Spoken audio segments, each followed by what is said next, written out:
Par-dessus la rumeur de la mer et des côtes, le chant plaintif s'élève, invoquant à voix haute l'étoile sainte, espoir des marins en péril.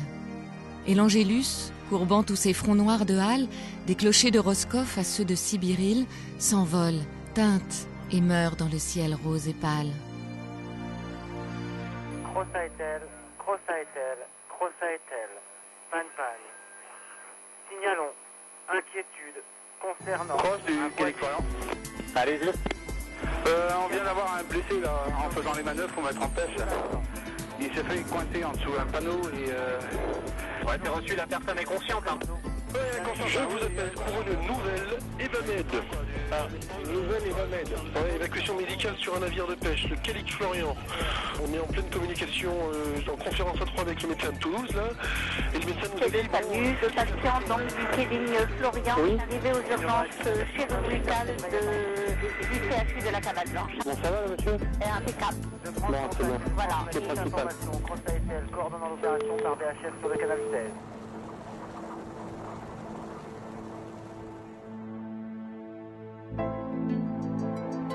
Les fortunes de mer émaillent l'histoire maritime, en nourrissent le mythe, sublimant l'héroïsme des uns ou le malheur des autres. L'assistance aux marins en détresse est une tradition, elle est l'honneur du monde maritime, le témoignage de la solidarité des gens de mer.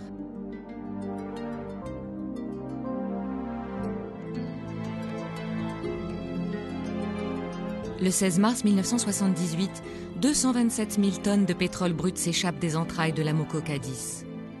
C'est la plus grande marée noire jamais enregistrée dans le monde. Elle conduit la France à modifier son plan de lutte Polmar et à imposer des rails de circulation en Manche.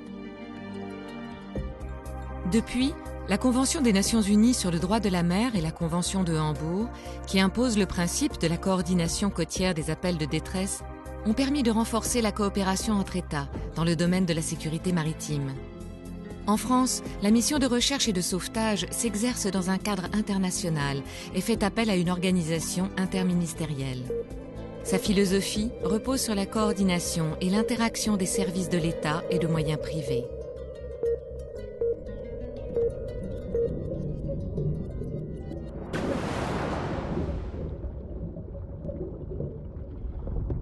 On est complètement harnaché dans une cabine métallique. On voit l'eau monter très rapidement au moment de l'immersion. Mais bon, avec les explications des motiseurs, on arrive à s'en sortir très facilement, quoi. D'autant plus que tout au long de la sélection initiale, on apprend essentiellement des actes réflexes qui vont nous permettre, le cas échéant, le jour d'un crash, de sortir assez rapidement de l'hélicoptère. Chaque année, on doit repasser une gloute. Donc la gloute, c'est la machine que je viens de faire à l'instant. Et ceci dit, il y a un rafraîchissement à faire tous les 3 ans, ce que je suis en train de faire actuellement, qui comprend des conférences, qui réexpliquent le matériel, éventuellement des mises à jour, puisque le matériel, évidemment, il évolue au fur et à mesure, des mises à jour, et également une journée à la mer, comme on vient de faire ce matin.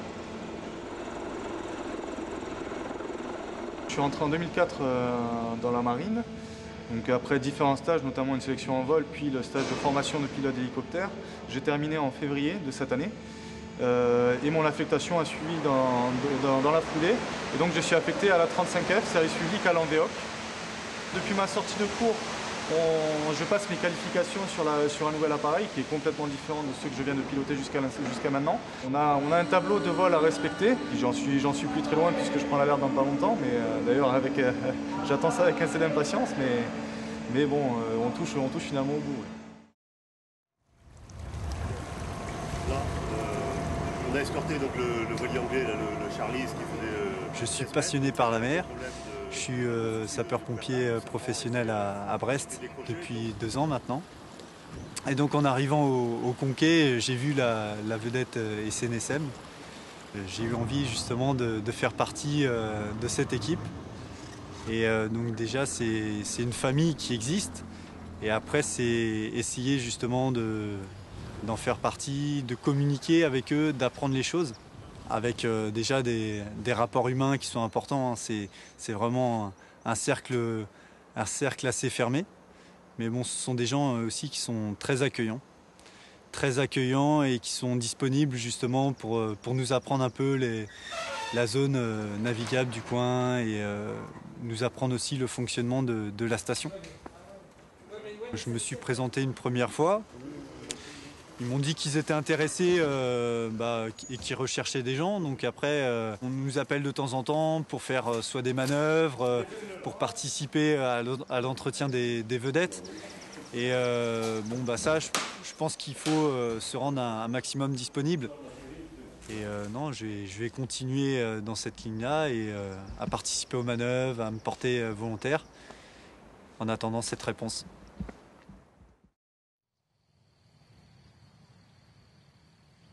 Chargé de la conduite de l'État en mer, le préfet maritime est responsable de la coordination des opérations de recherche et de sauvetage en mer.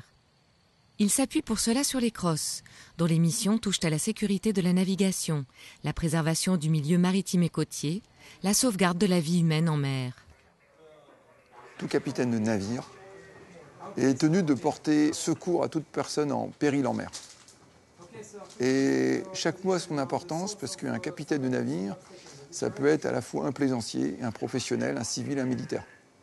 Il n'y a plus de distinction sur ce terme. Là, il y a vraiment solidarité des gens de mer. C'est plus qu'une légende, c'est une obligation.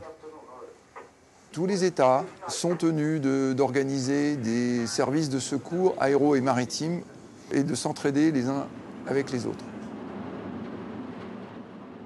Au-delà du cadre défini par l'Organisation maritime internationale, des accords régionaux ou bilatéraux ont été passés avec le Royaume-Uni, l'Espagne et l'Italie. Ils permettent aux CROSS de solliciter les moyens complémentaires dont ils auraient besoin pour leurs opérations de secours, mais aussi la surveillance et la sécurité du trafic maritime. Toute la leçon qui a été tirée de la MOCOCADIS, c'est qu'à l'époque, le dispositif de séparation de trafic existait, mais il n'y avait pas de balisage, il n'y avait pas de surveillance et il n'y avait pas de remorqueur en chien de garde.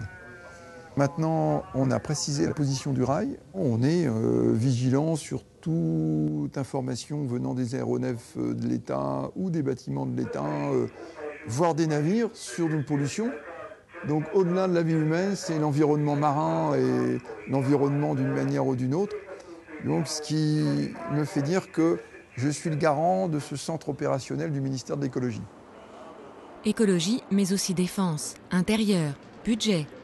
Le dispositif de garde-côte à la française est fondé sur la coopération entre les administrations présentes en mer pour la poursuite de leurs propres missions. La Marine nationale y occupe une place singulière, par les moyens qu'elle y consacre, mais aussi par le rôle de coordination opérationnelle qui lui est confié.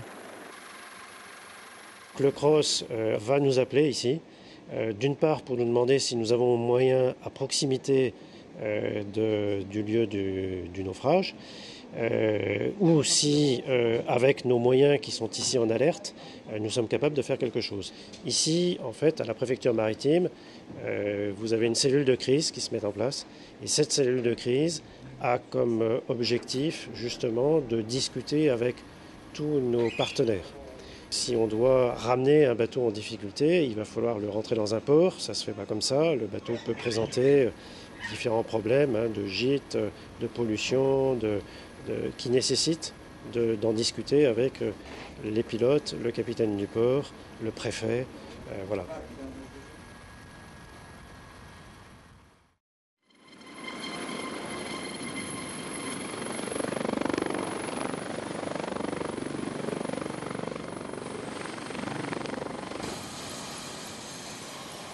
Nicolas est un copilote qui a de l'avenir.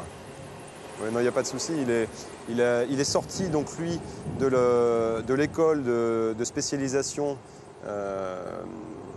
qui lui a donné son brevet de pilote marine.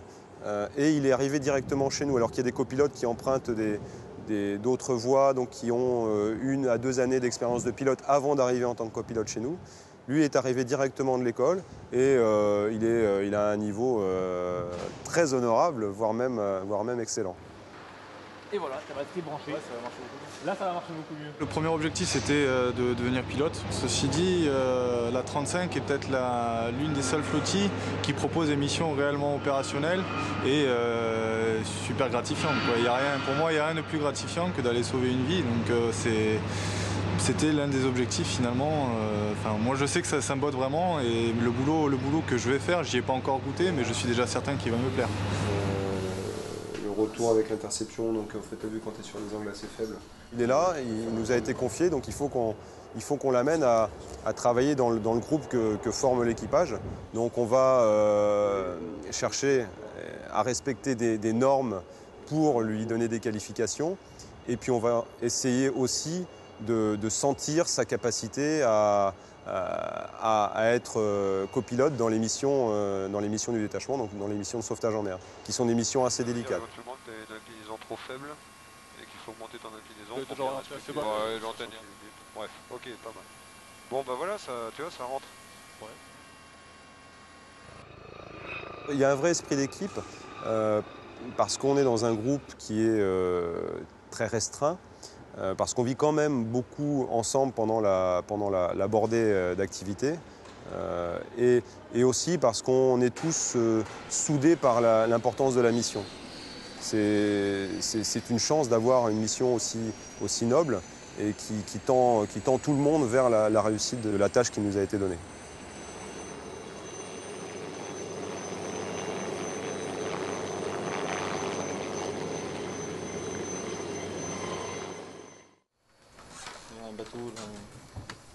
On peut passer tout de suite en phase détresse, comme on peut d'abord passer en phase d'incertitude parce qu'on n'a pas suffisamment d'éléments, tout simplement. Et ça, c'est très variable.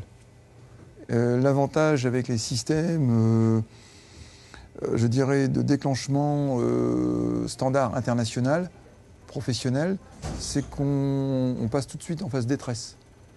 C'est l'envoi d'une fusée de détresse automatisée via satellite. Et là, on ne se pose pas de questions.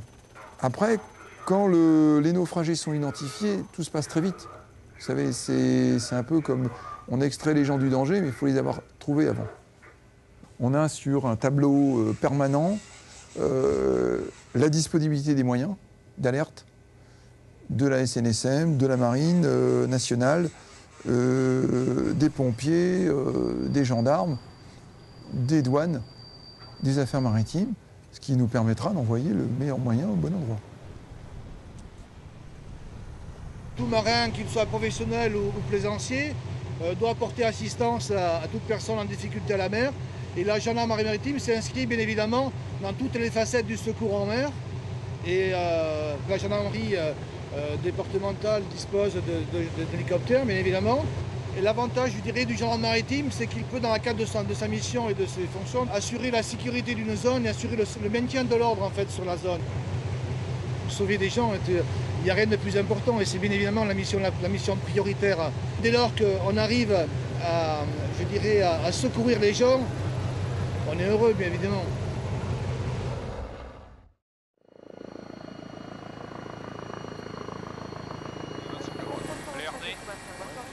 La composition de l'équipage est à géométrie variable.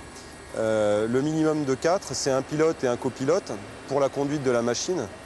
On a ensuite un mécanicien de bord treuilliste qui va assurer la mise en œuvre du treuil, le guidage de l'hélicoptère dans la phase de treuillage.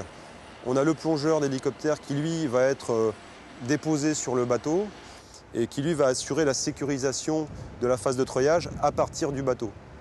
Donc c'est lui qui va réceptionner le blessé et le conditionner pour le faire remonter vers l'hélicoptère, par exemple. On a, lors des missions de sauvetage, parfois la nécessité d'emmener un médecin ou un médecin et un infirmier. Donc là, on va se retrouver à 6 dans la machine, plus le blessé ou le malade.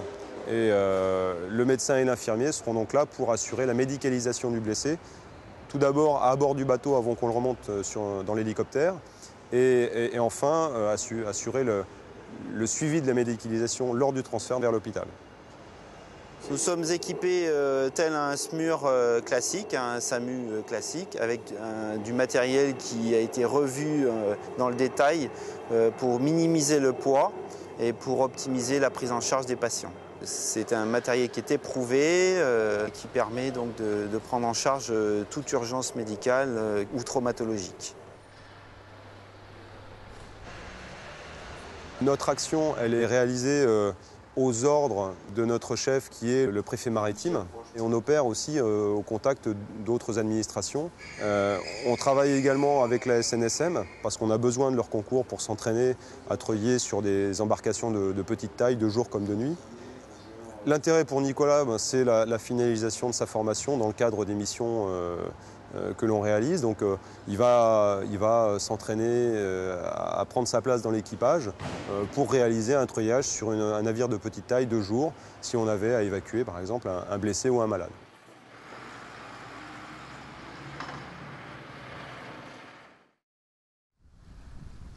Les sauveteurs en mer ne sont pas des volontaires, ils sont bénévoles. Une station comme la station du Conquet, et toutes les stations d'ailleurs de la SNSM en France, sont quasiment autonomes. Elles doivent récolter les fonds pour assurer le fonctionnement des moyens de sauvetage. En revanche, la SNSM est aidée dans le cadre du renouvellement de la flotte. Les gens viennent nous voir un beau matin, ils nous disent voilà, nous sommes intéressés, ou je suis intéressé, pour intégrer l'équipe de sauveteurs de la station du Conquet. Alors la règle qu'on a essayé de mettre en place depuis quelque temps est de dire oui à tout le monde, mais on se réserve quand même une petite période de 6 mois d'observation avant de donner une réponse définitive. Mais Laurent fait partie de ces gens qui ont envie de travailler avec nous et qui aiment ça, quoi. Donc je pense que le pronostic est parfaitement favorable. Moi, mon objectif, c'est voilà, de participer aux entraînements et de partir en intervention. J'ai jamais participé à des exercices d'élitroyage. Ça se fera voilà, en observation dans un premier temps pour bien comprendre le fonctionnement un peu de l'organisation, de leur organisation, et pour après justement participer à 100%. Quoi.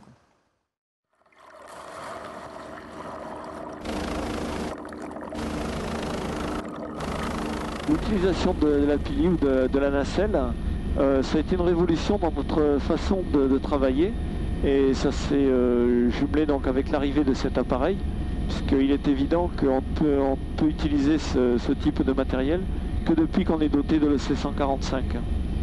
Ça tient aux capacités de son treuil qui nous permettent de remonter 2 personnes ou disons 250 kg à la fois. Et là on peut sortir, comme je disais tout à l'heure, on peut faire une dizaine voire une douzaine de sorties en l'espace de 2-3 heures de temps. Veuillez sortir de l'eau et rejoindre la zone de bain surveillée. Vous vous trouvez dans une zone où il y a beaucoup de courant. Veuillez sortir de l'eau, merci. Vous avez une série de postes de secours qui sont répartis tout le long du littoral.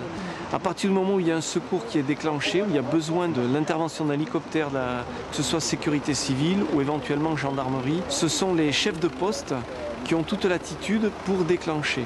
Si c'est un secours vraiment en mer, c'est-à-dire au-delà de la bande des 300 mètres, et qui concerne donc l'intervention sur un bateau ou sur tout autre incident, à ce moment-là, c'est le CROSS qui prend la main et qui a toute latitude pour utiliser le moyen qu'il va juger le plus approprié par rapport au secours demandé.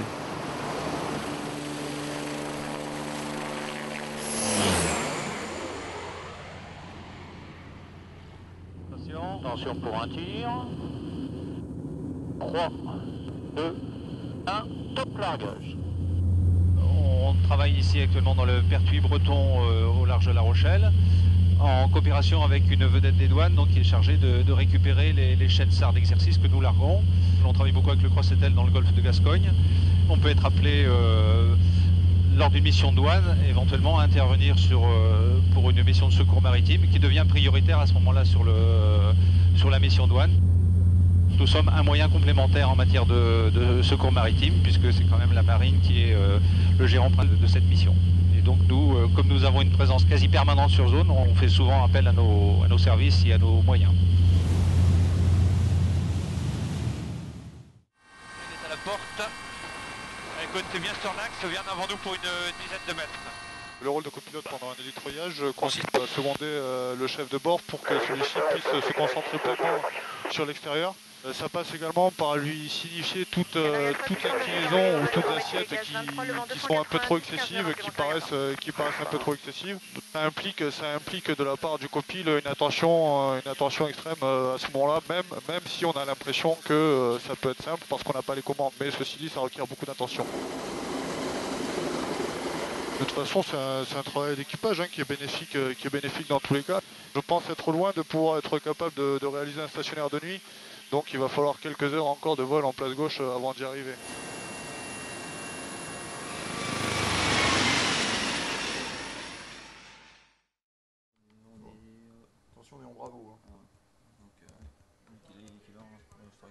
Sur 1000 opérations, 3/4 c'est de la plaisance.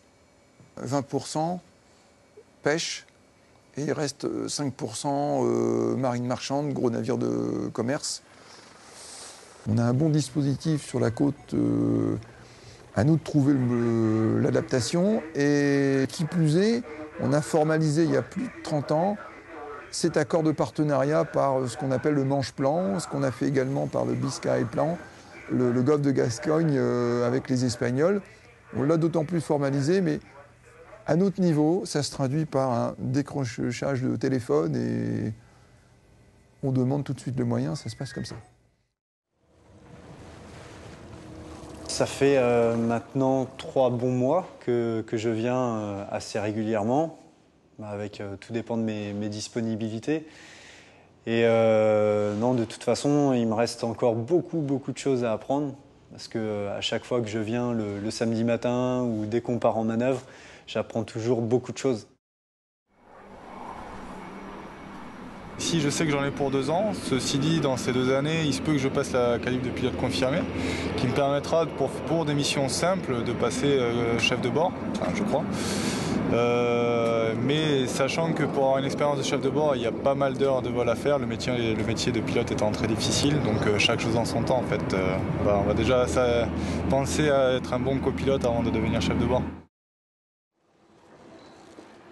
Il y a des liens qui commencent à se faire. Ouais. Dans les discussions et après dans les actions aussi. Ouais, je commence à m'intégrer tranquillement, je pense. Je prends l'alerte la semaine prochaine, et donc j'en ai pour 15 jours d'alerte. En moyenne, il se passe 1 à 2 interventions par mois, peut-être plus, donc j'espère faire partie de ces interventions. C'est une grande famille et moi ce que j'aime beaucoup dans cette grande famille, ce sont des gens qui sont solidaires. Et moi ce que j'espère justement, c'est en faisant partie de la SNSM, c'est de participer à cette grande solidarité.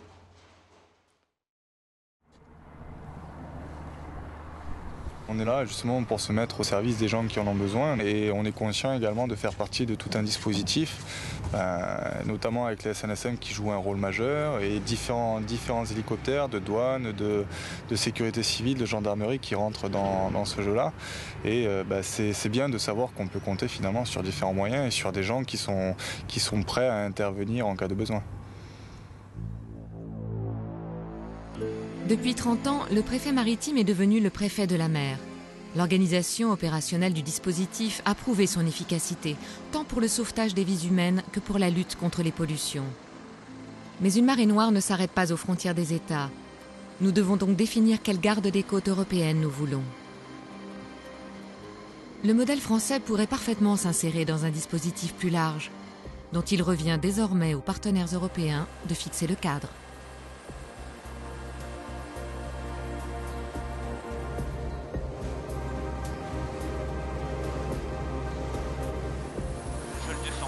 À droite de 2 mètres. À droite de 2 mètres encore.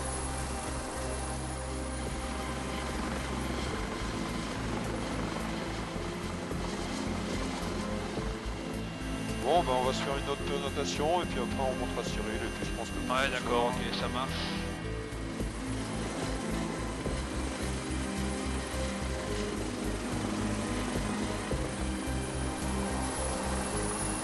Il a quitté le pont, il est au-dessus de l'autre, je peux te décaler. C'est bon.